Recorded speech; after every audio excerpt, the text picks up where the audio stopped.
ചോറിൻ്റെ കൂടെ കഴിക്കാൻ പറ്റിയ ഒരു ഒഴിച്ചു കറിയാണ് നമ്മൾ ചെയ്യുന്നത്. നേന്ത്രപ്പഴം പുളിശ്ശേരി.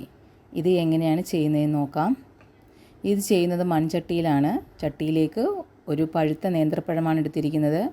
പഴം ചെറുതായി അരിഞ്ഞതും 3 പച്ചമുളക് കീറിയതും ചേർത്ത് 1/2 കപ്പ് വെള്ളവും കൂടി ചേർത്ത് ഇനി അടുത്തതായി ഒരു 1/2 ടീസ്പൂൺ ഉപ്പും കൂടെ ചേർത്ത് അത് മൂടി വെച്ച് ഒന്ന് വേവിക്കാം.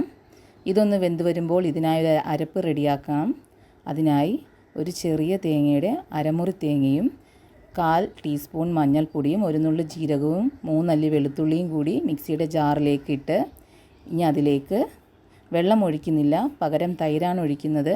ഒരു 1/4 കപ്പ് അളവിൽ തൈരും കൂടി ചേർത്ത് നന്നായി അരച്ചെടുക്കാം. ഇപ്പോൾ ഇതിൻ്റെ അരപ്പ് ഇവിടെ റെഡിയായിട്ടുണ്ട്.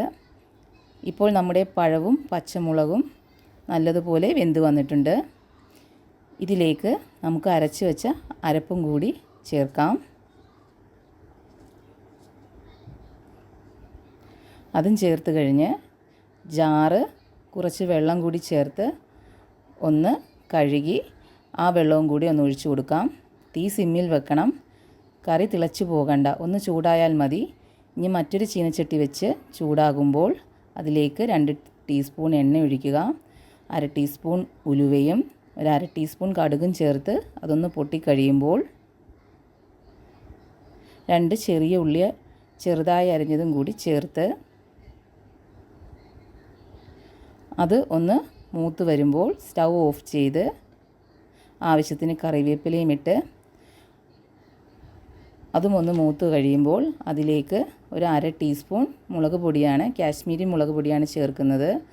അതും ചേർത്ത് നമുക്കിനി കറിയിലേക്ക് ഒഴിച്ചു കൊടുക്കാം. അതെല്ലാം കൂടെ ഒന്ന് ഇളക്കി ഒരല്പം ഉപ്പ് കുറവുണ്ട്, ഉപ്പും കൂടെ ചേർത്ത് കൊടുക്കാം. നല്ല കുറുകിയ രീതിയിലുള്ള നേന്ത്രപ്പഴം പുളിശ്ശേരി റെഡിയായിട്ടുണ്ട്. വീഡിയോ ഇഷ്ടപ്പെട്ടാൽ നിങ്ങളെല്ലാവരും ഷെയർ ചെയ്യുക, സബ്സ്ക്രൈബ് ചെയ്യുക, ലൈക്ക് ചെയ്യുക. Thank you.